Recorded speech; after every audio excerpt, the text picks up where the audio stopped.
Happy Friday, folks. Senior Editor Mackenzie DeLulo here, and welcome back to the Texan's weekly Roundup podcast. This week, the team discusses Governor Greg Abbott endorsing former President Donald Trump for 2024, Abbott jumping into the Texas House primaries after school choice was defeated, Texas State University hosting the first 2024 presidential debate, the State Board of Education debating the presence of climate change and evolution in Texas textbooks, Representative Andrew Murr, leader of the Paxton impeachment, announcing he won't run for re-election, Texas DPS seizing firearms and ammunition from 4 suspected human smugglers arrested near El Paso, ERCOT canceling its request for an additional 3,000 megawatts of power for the upcoming winter, the Office of the Attorney General suing pharmaceutical companies over the ADHD drug Quillivant, the assassination of President John F. Kennedy in Dallas on November 22, 1963, and Texas claiming the title of First Thanksgiving in 1598. Thanks for listening and enjoy this episode. Well, howdy folks. Mackenzie here with Brad, Cameron, Matt, and Hayden. Happy Thanksgiving. It's Thanksgiving week here. We're recording a little early this week to make sure that we have time with our families and get our content out for you this week. So we hope everyone's enjoying a week with their family. Thanksgiving's an incredible holiday, and I'm so glad that it's finally here. And after this, I will not get any more grief. I will not get any more grief for wanting to celebrate Christmas. So don't come at me about it. My husband and I got our Christmas tree last night. We're very excited, and by we, I mean me. So we're getting in the spirit, but it's not going up before Thanksgiving. I got to dig around in boxes and find my Charlie Brown tree. I would really like to see your Charlie Brown tree. I will send you a picture of my Charlie Brown tree. Are you setting it up out in West Texas at the Fort Davis? Yeah, that's awesome. It's just gonna be one of those little Charlie Brown trees that sits on the table, and that's it. Well, I will say when this comes out as well, it will be after Thanksgiving, so it'll be a little bit more appropriate that we're talking about this for those who care about the order of operations here. But we definitely have some news to jump into today. So we're going to start off with Hayden, who was very much in the middle of a lot of big news happening this week. Is it true, Hayden, that Abbott and Trump worked the lunch line for hundreds of state troopers and National Guardsmen? Yes, they did. They served a Thanksgiving lunch to hundreds of service members serving on Operation Lone Star, which is the state's effort against illegal immigration. There were approximately 250 state troopers, National Guardsmen, Border Patrol agents, and other law enforcement officials there to take a breather and enjoy some lunch amid the border crisis, as they have arrested almost 500,000 illegal immigrants since the operation's launch in March of 2021. President Trump and Governor Abbott helped serve lunch to the service members, and many service members there got to take a picture with President Trump. A lot of them were grinning ear to ear after they walked off, having gotten to meet the former president. He is, of course, in the middle of his campaign for a second term in the White House. This was a more intimate event than many of his other events, but he visited with service members and then took off for a rally right outside an airplane hangar at South Texas International Airport.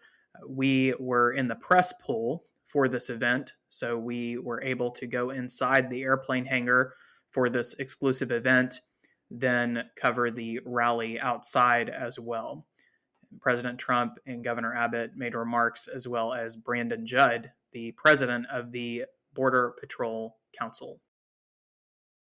Did Abbott and Trump make any remarks after they served lunch? They did. They spoke about the state's border security efforts. President Trump touted the efforts that Texas has undergone to deter illegal immigration. He commended Governor Abbott, and Trump even joked that lunch looked good, but they didn't have enough left for him. And he might not have been joking there, because they served hundreds of people, and they were obviously out of food by the time everyone came through the line. But Trump said that he appreciated Texas's efforts. And this is on the heels, just to put this in context, of the passage of a controversial border security law, probably one of the most aggressive measures the state of Texas has ever passed. Governor Abbott has pledged to sign it. Senate Bill 4 would criminalize illegal immigration at the state level. It would set up misdemeanor or even felony criminal penalties depending on the severity of the offense of crossing the border illegally. It also has a novel enforcement mechanism that Texas has not used in the past. It would authorize magistrates to initiate quasi-deportation procedures for illegal immigrants, which is sure to set up Texas for a massive legal battle against progressive interest groups, the federal government, or even conservatives who view this as an unconstitutional impingement on the vertical separation of powers, which is the way Senator Brian Birdwell characterized it when it passed the Senate. This controversial law was passed during a special session of the legislature. This was the backdrop for this event in which President Trump and Governor Abbott were in lockstep on border security measures. And of course, at this event, Governor Abbott officially put his support behind Trump for his 2024 presidential campaign. Very notable, of course. And this was not just a lunch event. There was also a rally that Trump made sure to show up to in the midst of his visit to Texas. How would you characterize the rally itself compared to other Trump events?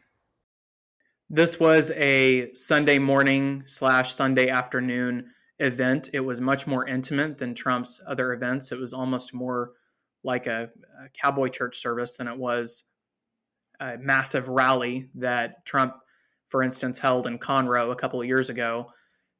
He spoke to only a few hundred supporters. A lot of them are wearing Hidalgo County GOP garb.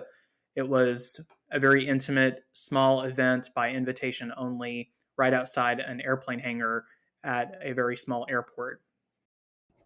What is notable about the endorsement that Abbott gave Trump? President Trump endorsed Abbott early for Abbott's re-election bid in 2021. He backed the governor in the Republican primary as early as June or July of 2021. So they have had a good relationship for many years, Trump having endorsed Abbott well in advance of the 2022 primary for governor. Trump now is the clear frontrunner for this race for president. Abbott seems to be foreclosing any possibility that one of Trump's opponents could overtake him in the polls. All of his opponents have had difficulty gaining traction. He still has double-digit leads over Ron DeSantis and any other opponent in the early voting states, such as Iowa, New Hampshire, and South Carolina. All indications point to Trump being the 2024 nominee.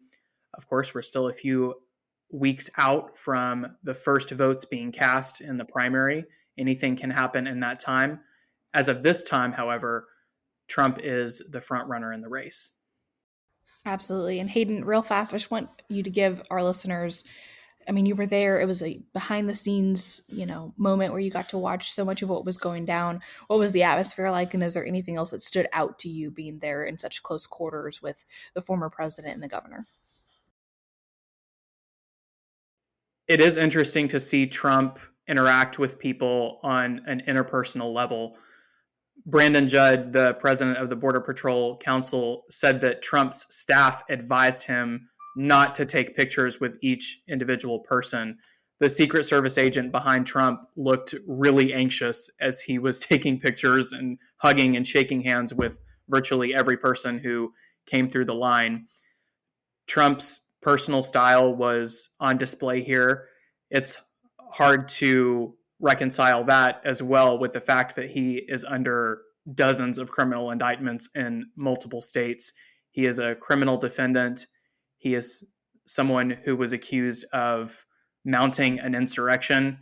It's hard to reconcile that with the person standing there handing out tacos or tamales to service members.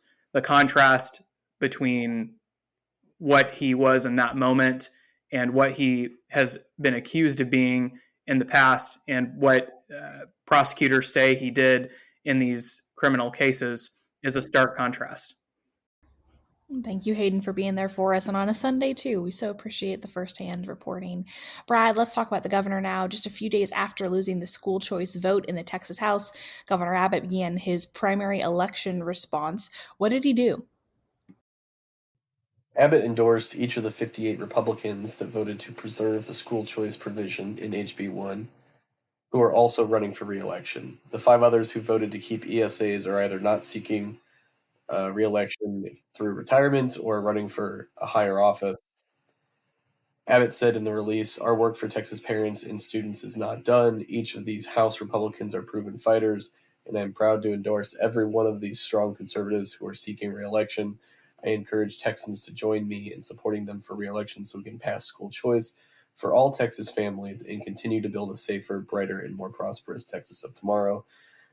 Among those endorsees were 4 members who voted for the Herrero Amendment back during the budget debate in April. That was basically a test vote on school choice. Voting for the amendment was a against school choice vote, and then voting against that amendment was a for school choice vote, similar to the Rainey Amendment that officially stripped the ESA provision from HB 1 last week. One notable omission from the list is Speaker Dade Phelan, who voted present not voting on the amendment that stripped ESAs. It's common for the speaker to white light or vote present not voting on most business other than issues of highest importance. And this was an amendment to the bill. This wasn't the bill. Who knows if we had actually gotten past that point, would the speaker have voted on the bill itself? But he did not vote one way or the other on this Rainey amendment. Some examples of things that the speaker has voted on this year: the property tax bill, a couple different versions of it, including the final one, and to recommend articles of impeachment against Attorney General Ken Paxton. Abbott's team added that the endorsements will not stop there, foreshadowing involvement against the 21 House Republicans who joined the chamber's Democrats to strip ESAs. He's got more than $20 million in the bank to spend if he so chooses. The question is, will he, and how much, how many members will he go after?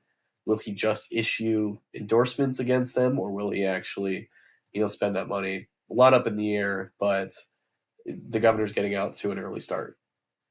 Certainly, and I think we're all waiting with bated breath for the moment that he does endorse against an incumbent Republican in the House. That would be such a departure from his previous strategies in primaries. And so I think we're all waiting to see. He's proven to be very serious about the school choice issue, but how serious, like you're saying, in terms of money endorsements will be very interesting to watch, particularly those 21 that he has refused and neglected to endorse here. So what's this mean for the coming primary fight at large, Brad? Yeah, so you mentioned previous actions by the governor on this issue, and last year he endorsed 8 of the 21 Republicans who voted to strip ESAs were endorsed by Abbott in their primaries last year, and for at least a few of them, they were vocally opposed to school choice, yet he still endorsed them. Obviously, school choice is not the only factor when choosing an endorsement, but now the governor seems to be making that, if not the only factor, certainly by a mile the biggest factor. The endorsements will create an interesting dynamic between top state leaders. Speaker Phelan will want to protect his majority, just like he did last cycle, jumping in on behalf of loyal Republican members, trying to prevent them from getting unseated in primary challenges. But the speaker will also have his own reelection to worry about, too, so he can't spend all of his money helping his membership. He's going to have to spend some on himself. Throw in addition to that, the PACs that are friendly to the speaker, like Texans for Lawsuit Reform and Associated Republicans of Texas, and there's tens of millions of dollars to defend the GOP membership. ART is also targeting some Democrat-held seats to try and flip them, but I think we'll probably see them jump in on behalf of some members as well. But TLR, they've got like $35 million in the bank. And they've already been commissioning mailers to help incumbent Republicans with fallout from the Paxton votes or what they expected, the coming school choice issue. So they're already active there, and I assume will continue to be. Then on top of that, you have Paxton on his revenge tour against the 60 Republicans who voted to impeach. Many of those members are on Abbott's endorsement list, and with Paxton's set of a couple dozen endorsements so far, some of them incumbents, some of them challengers to incumbents. The governor, Paxton and the governor are directly opposite in 11 races so far, with Abbott backing the GOP incumbent who voted to impeach Paxton, and Paxton opposing that member. So it's quite a mess, and it will continue to be. There are so many different factors driving this internal or intra-party struggle that is really going to culminate in election night in March next spring. And let's say a group like TLR decides to endorse an incumbent that Abbott has either refused to endorse or has actively campaigned against, and either endorsing their opponent or giving the opponent money. That would place TLR and Abbott at odds, and that has been historically not a case we've seen very often in primaries. So it could get very interesting just in terms of the cross-pollination of endorsements and support. So particularly with statewide elected officials, Paxton and Abbott among those as well, of course. So lots to look forward to. And we're like 100, and I think when this comes out, we'll be right around 100 days away from the primary. So it's coming up quick.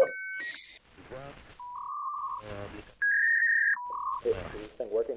Is the transmission live? Okay, great. Hello, this is Daniel Friend. I'm the marketing manager for the Texan.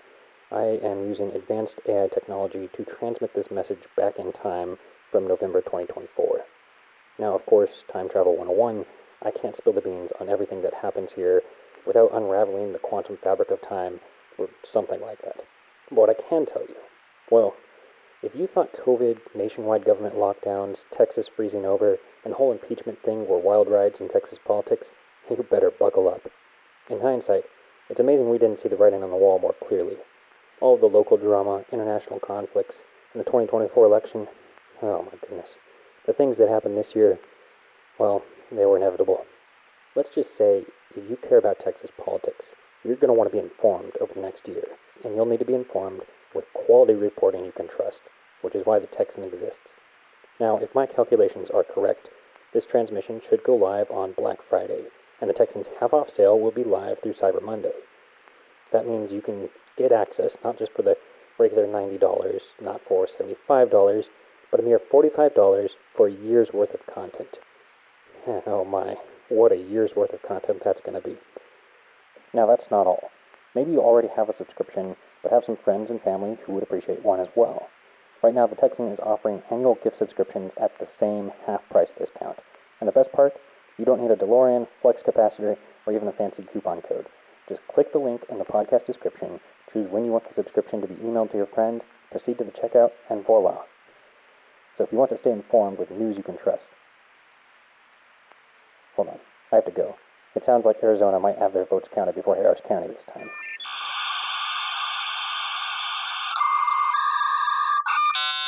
Okay, Matt, let's go to you here.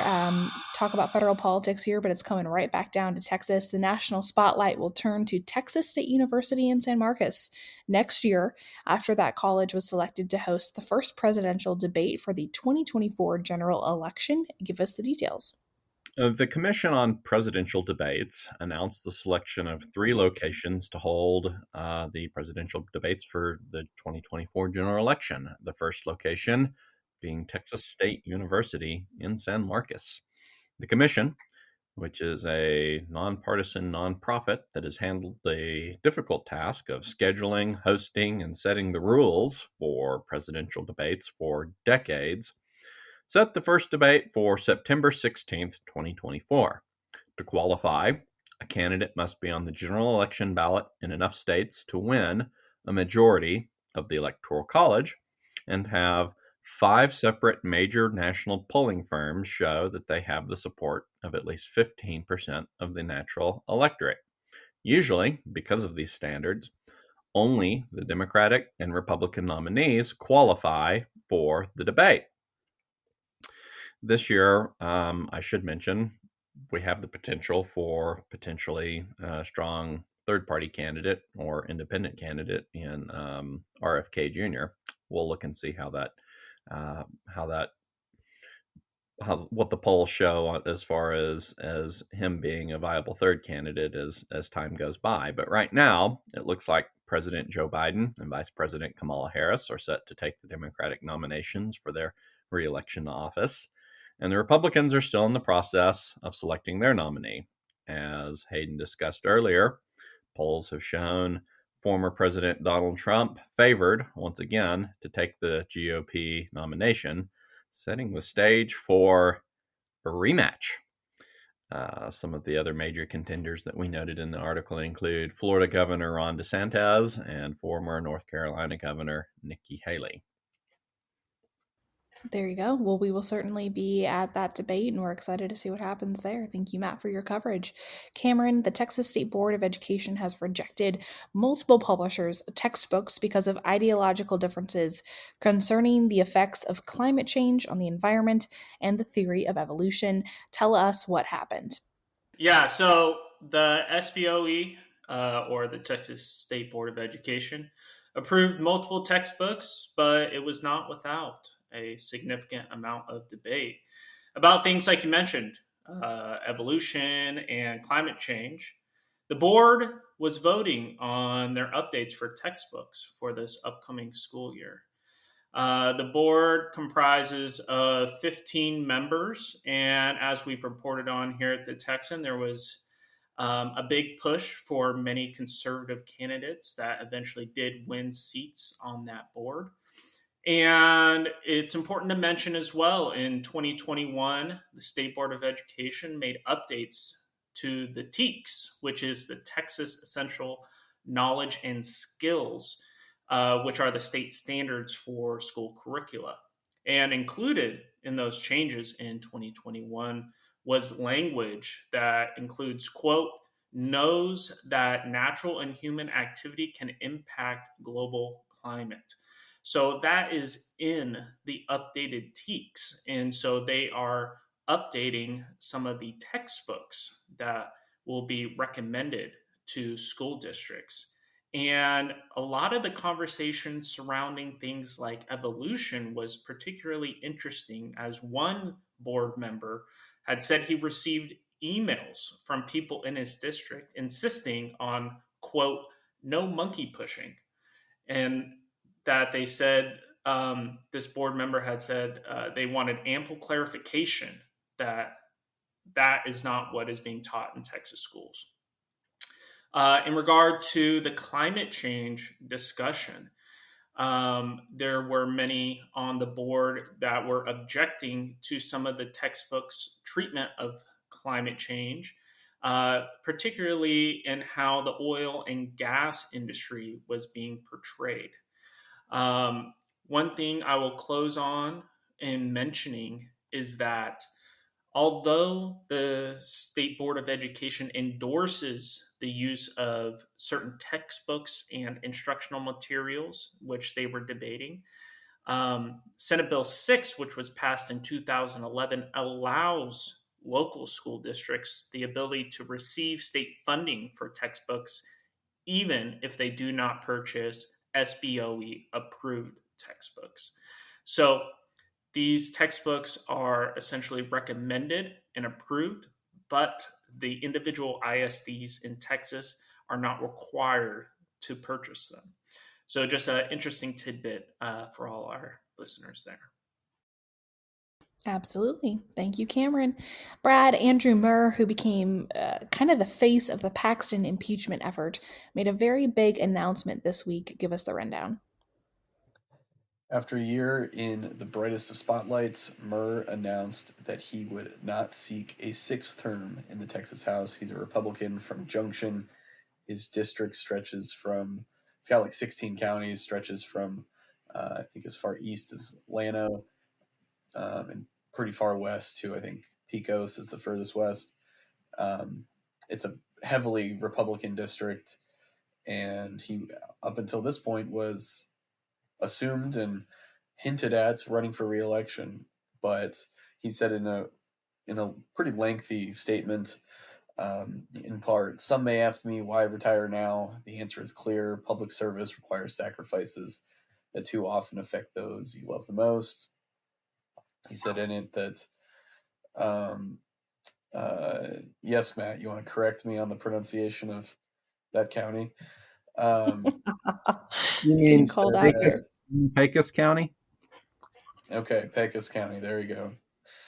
Um, he, like I said, is the 15th House member to forgo re-election, at least at the moment. We've had some say they're moving elsewhere and then come back. Retta Bowers comes to mind there, but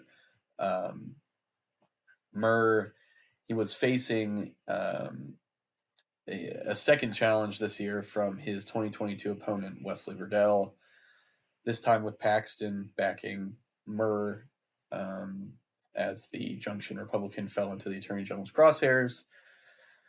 Other than the Speaker of the House, Murr was the biggest target for Paxton and now no longer is running for re-election. Paxton said in response, "One down and many more to go." Murr, in his statement, did not shy away from the impeachment efforts, which obviously resulted in full acquittal of the Attorney General after a trial in the Senate. Murr insinuated and has stated as such elsewhere that the Senate got it wrong and that the Attorney General should have been removed from office permanently. Obviously, we won't have that debated, at least with Murr in the race in this primary. Paxton is, taking home his scalp, essentially, that he got with this, and seems pretty happy with it. So now he can move his attention and his, financial oomph elsewhere. Yeah, absolutely, Brad. Thanks for your coverage there. Matt, we're coming to you. Texas law enforcement conducted an investigation as part of Operation Lone Star near El Paso that resulted in multiple arrests for human smuggling and weapons related charges. Give us the details. DPS described how a traffic stop in October led agents to find a man suspected of providing security to a human smuggling operation in possession of a short-barreled rifle. Teaming up with U.S. Border Patrol agents, law enforcement was able to identify multiple members of the smuggling ring operating out of the El Paso area as well as Sunland Park, New Mexico area. DPS and Border Patrol then teamed up with agents from the U.S. Bureau of Alcohol, Tobacco, Firearms, and Explosives and the New Mexico State Police to execute search warrants, leading to the arrest of 4 men and the seizure of 10 firearms, thousands of rounds of ammunition, and body armor. Notably, 2 of the men who were arrested were citizens of Mexico, including one who was not lawfully present in the United States and was recently employed as a state police officer in Mexico. Law enforcement was able to find ties between the men and 2 different major drug cartels based in Mexico. This case highlights a flow of crime going both directions in the ongoing crisis at the southern border.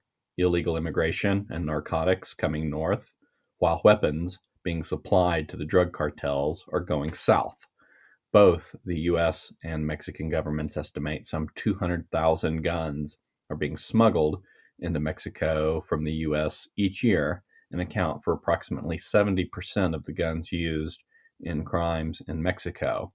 I should mention that we regularly do a report on border crimes and interdiction operations along the border, and we frequently see instances in which weapons are seized in these operations that are suspected to be, were suspected to be in the process of being smuggled into Mexico. So it's interesting to see the reports on these incidences, and it almost reminds me of some of these movies, like Sicario, where literally there was corrupt Mexican state police officers helping the cartels, et cetera. It's really surreal reading some of these reports. Absolutely. Well, Matt, thanks so much for your coverage. Brad, you and the grid are, simpatico at this point. If we can't mention one without mentioning the other, let's talk about ERCOT making an announcement this week. What did the grid operator say? That is indeed my lot in life. ERCOT made the announcement that its request for an additional 3,000 megawatts of generation ahead of this winter would be canceled. The request for mothballed power plants to reboot ahead of what's expected to be a cold spell, obviously. It generated a lackluster response of the 3K requested, and in their original listing, they named each of the power plants they hoped to get online for this. So it wasn't just, hey, anyone bid into this. It was naming specific places. So, but of that 3K megawatts requested, only 11.1 megawatts answered the call, a very, very tiny amount. CEO Pablo Vegas said of the issue, the request for additional capacity was an extra layer of precaution to mitigate higher risk during extreme weather this winter. ERCOT is not projecting emergency conditions this winter and expects to have adequate resources to meet demand. Basically what they've said every season since the blackouts, and you know what, they've been right. We've not had any rotating outages, and certainly nothing even close to as severe as February 2021, unlike what some reporters at legacy media outlets have suggested.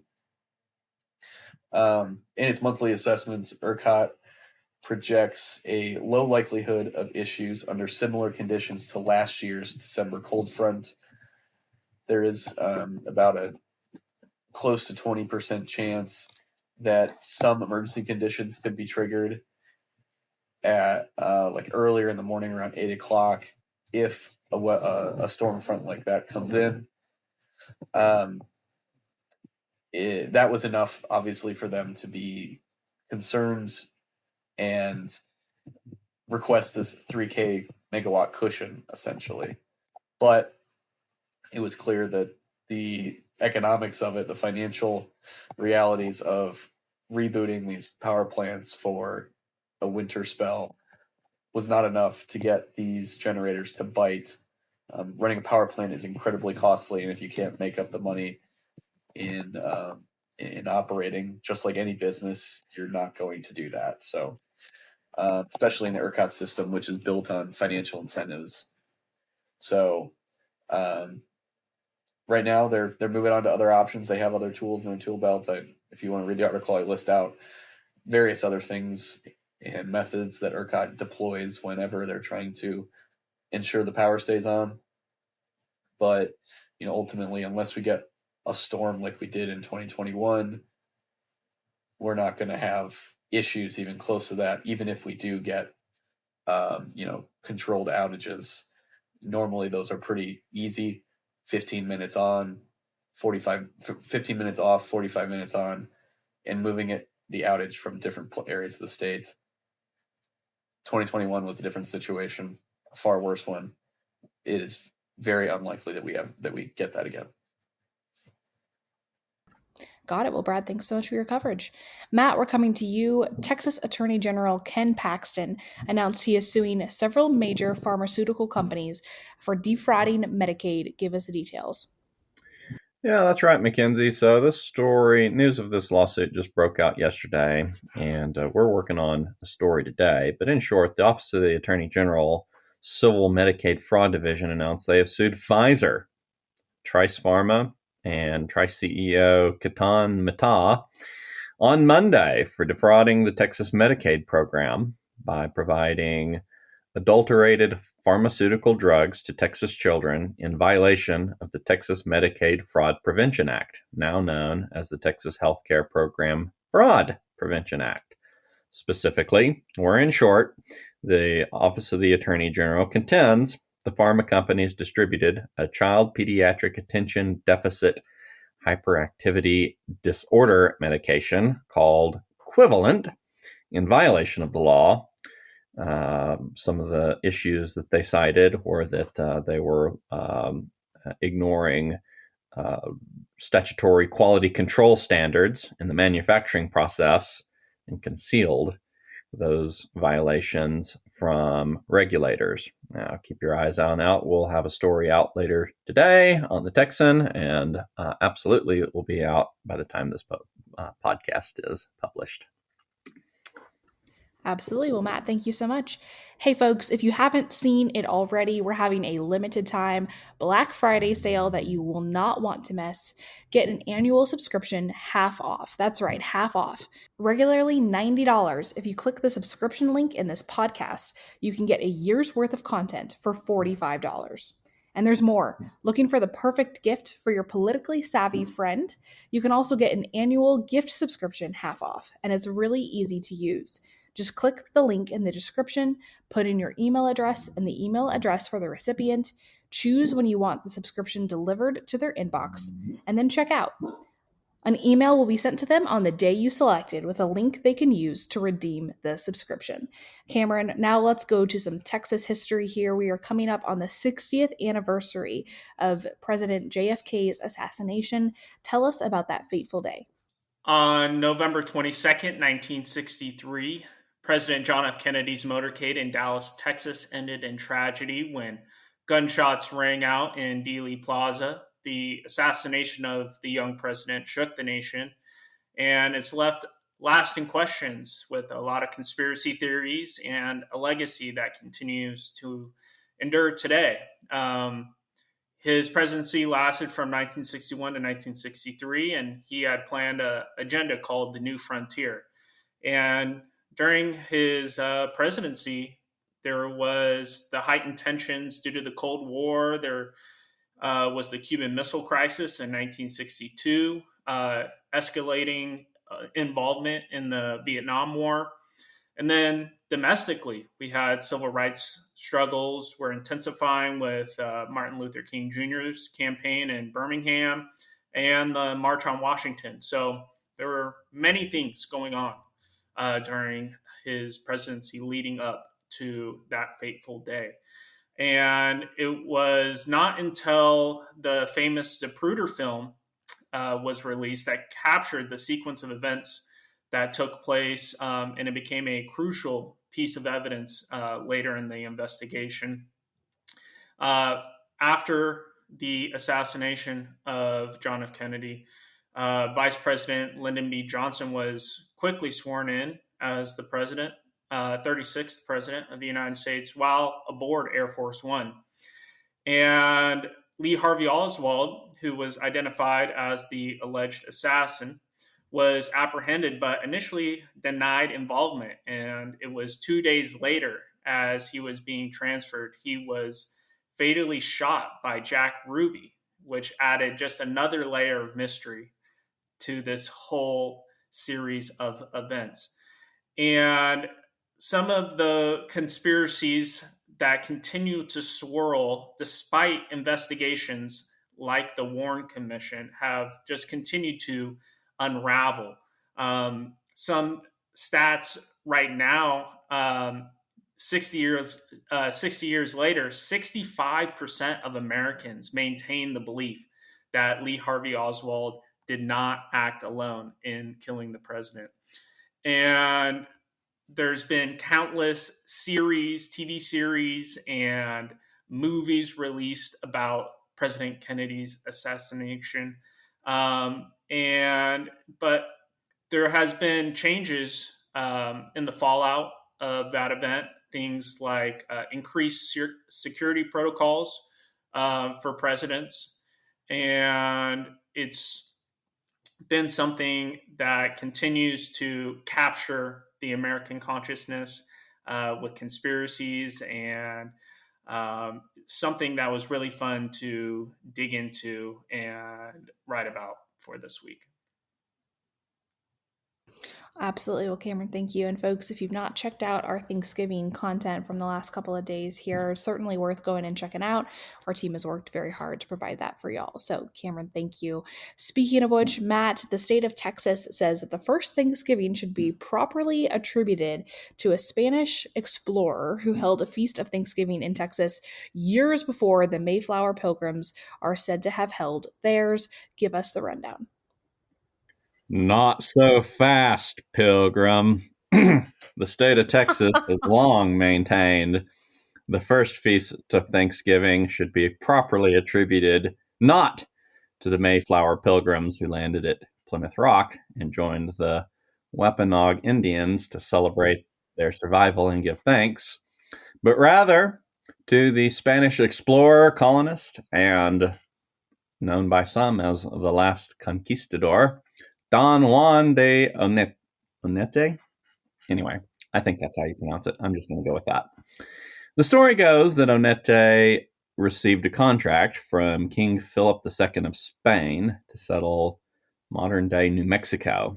So he loaded up some 400 men and their families on wooden wheel carts and went on a not-so-pleasant journey from Santa Barbara, Mexico, and arrived at the banks of the Rio Grande 4 months later on April 20th, 1598, near what is now modern-day El Paso.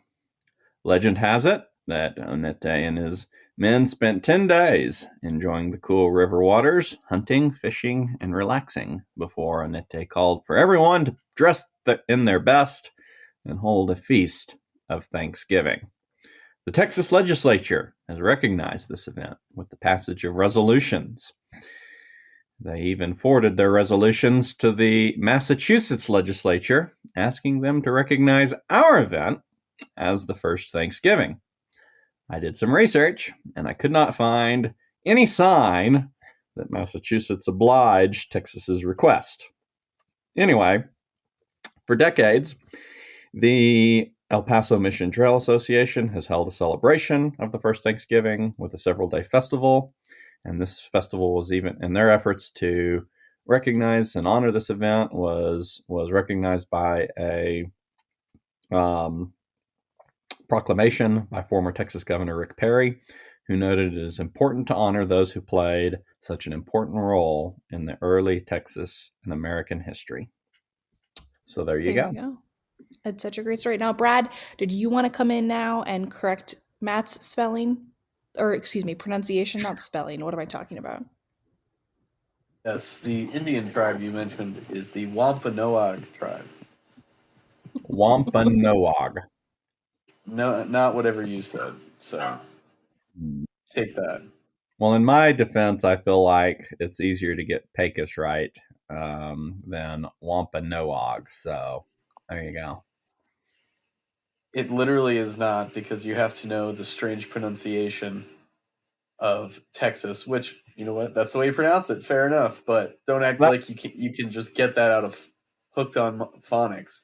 That reminds me, there is this hilarious article I'll have to find that talks about the spelling and then pronunciation of the names of Texas cities.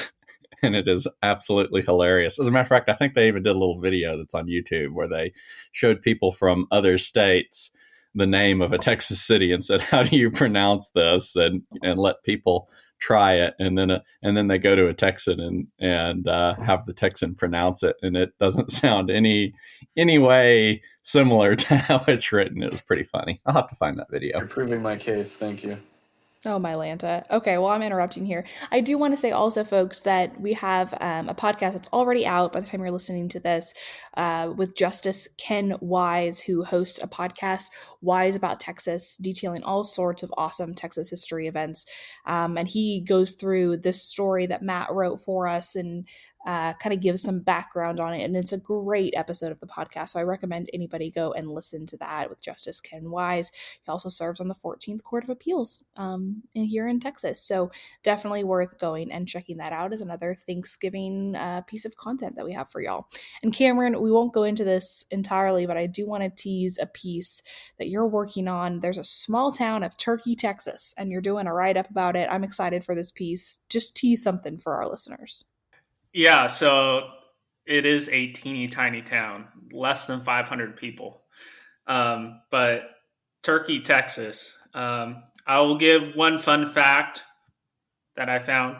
They have a monument within the city that honors the former musician Bob Willis, who was considered by authorities as the co-founder of Western swing. So if that doesn't entice people, I don't know what I love it. It's going to be such a fun piece. I'm so excited about this. Thanks for working on that for us, Cameron. Let's move on to the tweetery section of the pod here. Hayden, we're going to start with you. What did you find this week that caught your eye? It was a little bit of a throwback this week on Twitter. I'm not sure how high profile Kyle Rittenhouse still is, but he's been in the news a bit with his involvement in politics here in Texas. He recently published a book about his experience being on trial for murder or on suspicion of murder.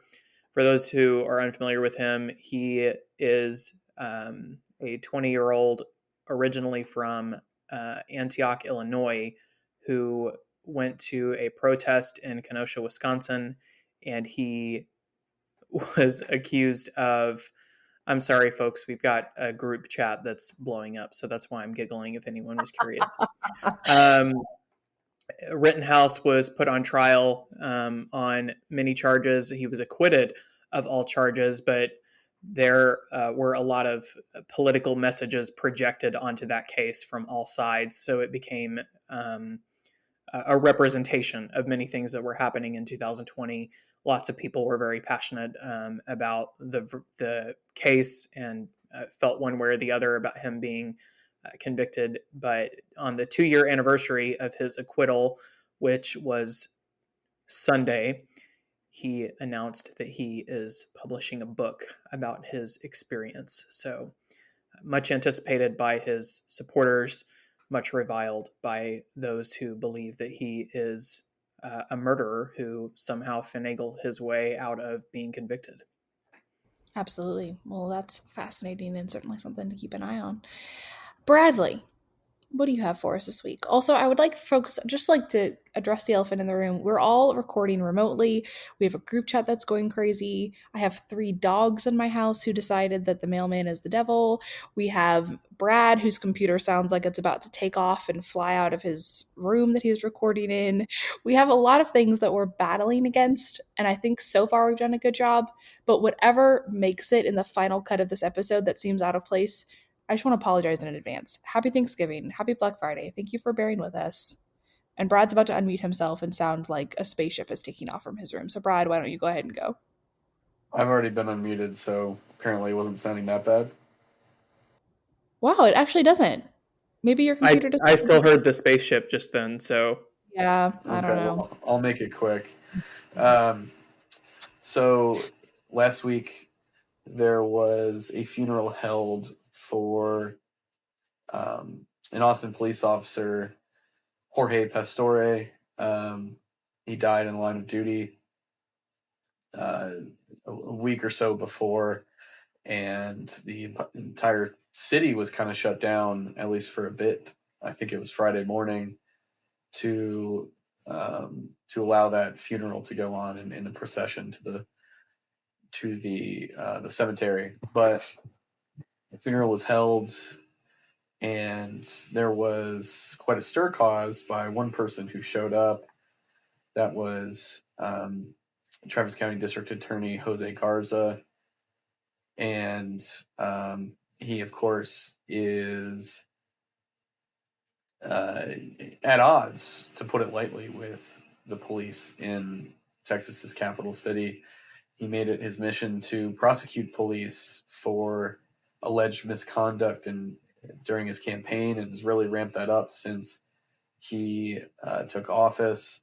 Currently, just recently, there was a mistrial in the prosecution, the case against Christopher Taylor, another Austin police officer.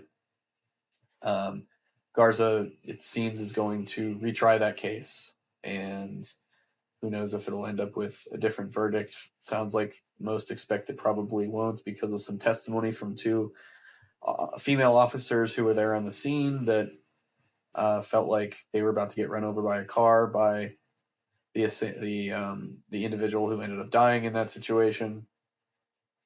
But Garza has put the pedal to the metal on these prosecutions and has really caused even more issues than already were, with Austin police, and he went to the funeral, and comments were made multiple times about, why are you here? What are you doing here? This is, quote, a slap in the face. Based on someone I talked to who was there, he walked to the back room where it was kind of like a VIP room, only it was for the people who were setting up and running the funeral, for them to have coffee and food. And he walked right in there and started helping himself to the coffee and whatever food they had. Eventually, he was moved to an isolated room to watch the procession on TV. And after a few more comments made and abrasions with other people, he eventually left the facility. But it really made the rounds on Twitter, and the people in the Austin Police Department really do not like Jose Garza, and for very good reason in their minds. So it's ramping up. There were about 18 to 20 or so officers that had been indicted by his office for actions taken during the 2020 protest turned riots.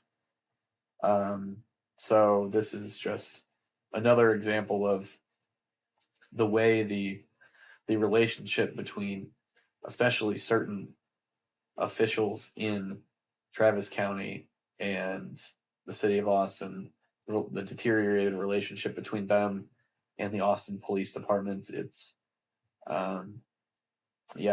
everyone's really wondering why he showed up in the first place, although you could argue he was damned if he did, damned if he didn't. But regardless, that this happened and caused a lot of hurt feelings, which is pretty understandable. Yeah, absolutely. Very notable, and it's been making its rounds all over social media. I do also want to say that Brad's spaceship sounds are not nearly as bad as another time. I believe it was also over a holiday when Brad decided that he was driving home and a rainstorm hit the car, and he decided that it would be the right time to record the podcast while he was driving. Well, and this rainstorm hit, and it sounded, sounded like Brad was under fire. Like, it sounded like hail was, it sounded like, I don't know, the artillery was all of a sudden there. It was wild. And Brad, you say that it wasn't as bad. No, there was still a lot of road noise. You should just never record a podcast in the back of a moving vehicle. That was the option that I had at the time. You should have told me, no, don't worry about the podcast this week. Yeah, but I also did not know you were going to be driving. I did not know. I don't think or else I would have said that to you. So I don't think that's true. So this is like small potatoes. No big deal. I did think that one of your family members was vacuuming in your house, but it's not a big deal. Sorry, let me just take apart my computer mid-podcast. Oh, it's so good. Thank you, Bradley. Okay, Matt, let's come to you. A little Thanksgiving news here. Tell us what you got. So I saw a tweet that cracked me up. The PETA, trying to think what the acronym stands for, People for the Ethical Treatment of Animals, I guess, tweeted out, turkeys don't want to be eaten. Turkeys don't want to be eaten. And they repeated this multiple times, that turkeys do not want to be eaten. And this guy that is a hunter responds to their tweet with a picture of a turkey that he just shot and said, well, yeah, that's why you have to shoot them first.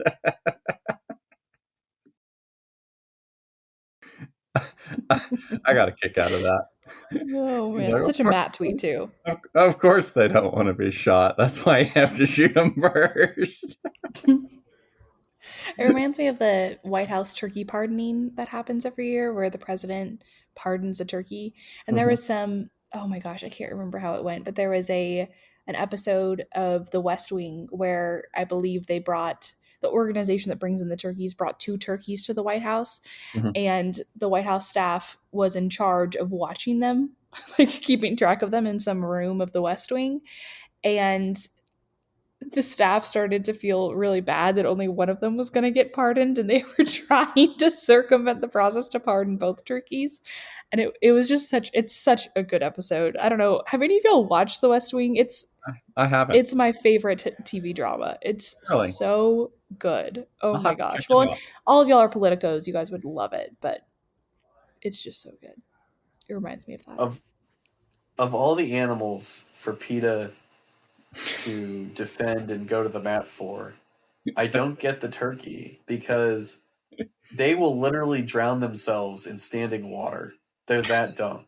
So, like, is it really something worth protecting? I don't get it. It's just the tweet is just priceless with him repeating that phrase over and over, and the guy's like, "Well, of course they don't want to be eaten. That's why you have to shoot them first." Nobody wants to be eaten. I'm sorry. Lord Maybe in it's my heaven. dark hunter humor or something. I don't know. Matt's been out in West Texas shooting some things lately.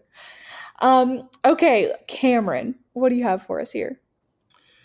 So, for everyone who was looking at Twitter over the weekend, it seemed to be dominated with the ChatGPT Sam Altman saga that was going down. I'm not sure. Were you guys paying attention to that at all? Or maybe it's just me. I have no clue Maybe that's what just you're my talking Not about. one iota. that's just That's a my very algorithm. I follow those types of people. But so ChatGPT, everyone knows that now, but it's they have a board, just like any company, but they had their founder, Sam Altman. They decided to oust him just out of the blue. It kind of shocked everyone online. But there was this huge backlash, not just from people in the Twitter sphere, but a lot of the employees. And so they ousted him. Then, like 500 employees said, "You get rid of Sam, you get rid of us too. We're leaving." And so the board changes course. And they're like, "No, Sam, come back." And so they set up a meeting. They bring him back. And then again, they set Sam Altman. He sets a deadline. They keep pushing the deadline to rehire him. And they end up not hiring him back. So there's this whole, he's gone, he's coming back. Maybe he's not. Now he's not. And I guess right now, because Microsoft has a huge investment in ChatGPT, that Sam and a bunch of those employees are going to, former employees are going to go to Microsoft. And so ChatGPT, which was just leading the way in these large language model AI technologies, well, the founder and a huge contingency of their employees are going to another company now. So there's lots of competitors out there, but if you have the founder and you have all these employees now, you know, Microsoft could be the next AI leader. But it was just a whole deal. Everyone, at least people I was following, were talking about it all weekend. So Well, now that you mention it, I remember seeing a meme online that said, I don't even know if it was a meme or just a tweet, but basically like took a photo of the cast from The Social Network that was put out years ago about Facebook, and was like, a movie like this is going to be made about the ChatGPT that's going on right now. And I guess that's probably exactly what Netflix probably already has the rights wrapped up. Let's be real. Yeah. Well, is a lot of people who had built separate software systems on the Chat GPT technology were kind of freaking out because if Chat GPT isn't able to function, and then all these people have their technologies wrapped around that AI software, and then ChatGPT flutters and disappears, they have to rebuild everything. So there was all this hubbub going on online about people wondering what they were going to do. So I just thought it was interesting. I like following this stuff. I like using it. So Yeah. Again, ask Cameron if he's heard about something that's going on online, and the answer will inevitably be yes. it's just because I really don't spend all that much time just scrolling Twitter. No, but your algorithm is like a very finely tuned. It's very finely I just feel like tuned you know algorithm. what's going on. I only follow certain people because I know they talk about things that are going to be important, and then I just try and remember the important things. You know, you can scroll in a timeline. Yeah, for people.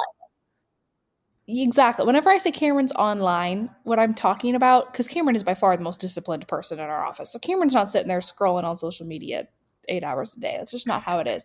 But he knows what's going on. He's got the scuttlebutt. So yeah, I'm just tuned in. Me and the algorithm are like this. That's right. That's right. Gentlemen, well, thank you for bearing with me and this remote podcast platform to get this all recorded today, despite the bumps in the road and the spaceships and the dogs and everything else. Y'all are awesome. Folks, we hope you have such a wonderful Thanksgiving with your loved ones and are able to enjoy the weekend, still hopefully celebrating with all the people you love closest around you. Thank you so much for listening to our podcast in the midst of all of that, and we will catch you next week. Thank you to everyone for listening.